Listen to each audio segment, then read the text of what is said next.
నెల్లూరు జిల్లాలో పెను ప్రమాదం తప్పింది. మరిపాడు మండలం నెల్లూరు ముంబై జాతీయ రహదారిపై కండ్రిక నందవరం మార్గ మధ్యలో రోడ్డు ప్రమాదం జరిగింది. ముందు వెళ్తున్న బొగ్గు లారీని అదే మార్గంలో వెనుక నుండి వస్తున్న ఇసుక లారీ ఢీకొట్టింది.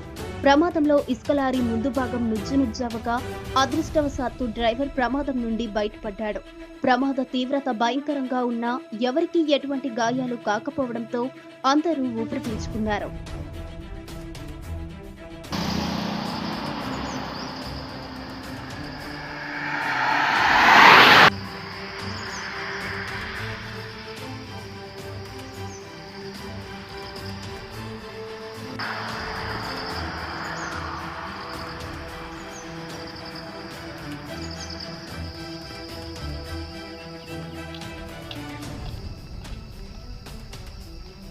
ಅಂದಾಗೆ ನಾವು ಹೊಡೆದ್ ತಿಳ್ಸ ತನ್ನ ಕಡೆ ಲೆಫ್ಟ್ ಸೈಡಿಗೆ ಅವ್ನ ಗಾಡಿ ಎಲ್ಲಿರ್ತಿತ್ತು ನಾವು ಪತ್ತೆ ನಡ್ತಿದ್ರು ಮುನಿ ಹೋಗಿ ಗೊತ್ತಿತ್ತು ನಾವು